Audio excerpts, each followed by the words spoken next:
ത് ഗുരുതര പ്രത്യാഘാതമുണ്ടാക്കുമെന്ന് Manorama news report ചെയ്തിരുന്നു. സാങ്കേതിക കാരണങ്ങൾ പറഞ്ഞ് ഈ ദീർഘകാല കരാറുകൾ റദ്ദാക്കിയതും വേനൽക്കാല ആവശ്യകത മുൻനിർത്തിയുള്ള ആസൂത്രണമില്ലായ്മയുമാണ് സംസ്ഥാനത്തെ വൈദ്യുതി പ്രതിസന്ധിയിലേക്ക് നയിച്ചത്.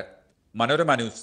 കടുത്ത ചൂട് നിമിത്തം കേരളം ലോഡ് ഷെഡിങ്ങിലേക്ക് പോകാനുള്ള സാധ്യതയുണ്ട്. ലോഡ് ഷെഡിങ് പരിചയമില്ലാത്ത ഒരു തലമുറ ഇപ്പോൾ ഇവിടെ ഉണ്ടെങ്കിൽ നമുക്കത് പരിചയപ്പെടാം.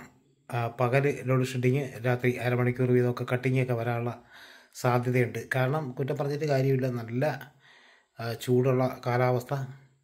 അതുപോലെ എല്ലാ വീട്ടിലും കംപ്ലീറ്റ് ഫാനും യൂസ് ചെയ്യണം, AC യൂസ് ചെയ്യുന്ന ഒരവസ്ഥയാണ്.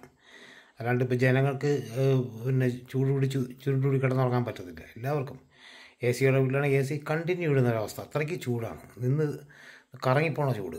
അത് കേരളം കുറേ നാളുകൊണ്ട് ലോഡ് ഷെഡിങ് ഇല്ലാതിരിക്കുകയായിരുന്നു. ഇപ്പോൾ വൈദ്യുതി ബോർഡ് മന്ത്രിയോട് അല്ലെങ്കിൽ ബോർഡിനോട് ആവശ്യപ്പെട്ടിട്ടുണ്ട്. വൈദ്യുതി ബോർഡ് ആവശ്യപ്പെട്ടിരിക്കുന്ന ലോഡ് ഷെഡിങ് വേണം. കാരണം കറണ്ടിൻ്റെ ദാരിദ്ര്യം അനുഭവപ്പെട്ട് കഴിഞ്ഞു. ഇനി ലോഡ് ഷെഡിങ്ങും കൂടെ വന്നു കഴിഞ്ഞിട്ട് മിക്കവാറും ചാർജും കൂട്ടും. കാരണം എല്ലാം താങ്ങുന്നതെല്ലാം ജനത്തിൻ്റെ തലയ്ക്കാണല്ലേ. നമുക്ക് കറണ്ട് ഉൽപ്പാദനം കുറവാണ്, ഉപയോഗം കൂടുതലാണെന്നൊരവസ്ഥയാണ് ഈ ഒരു കാലഘട്ടത്തിൽ ഉള്ളത്. നമുക്കൊന്നും ചെയ്യാൻ പറ്റില്ല. സാധാരണ ജനത്തിന് കറണ്ടില്ലാതെ ജീവിക്കാൻ പറ്റില്ല. അപ്പോൾ അതുകൊണ്ട് അവർ കറണ്ടിൻ്റെ ഫീസ് കൂട്ടിയാലും ലോഡ് ഷെഡിങ് വരുത്തിയാലും നമ്മളെ അനുഭവിക്കുള്ളൂ.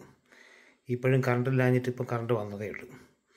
ഞാൻ ജനലിനടുക്ക് നിന്നെടുക്കുന്ന വീഡിയോ പെട്ടെന്ന് കറണ്ട് വന്നുകൊണ്ടാണ് പെട്ടെന്ന് തെളിഞ്ഞ് ഇനി പെട്ടെന്ന് പോവുകയും ചെയ്യും. അതാണ് കറണ്ടിൻ്റെ അവസ്ഥ.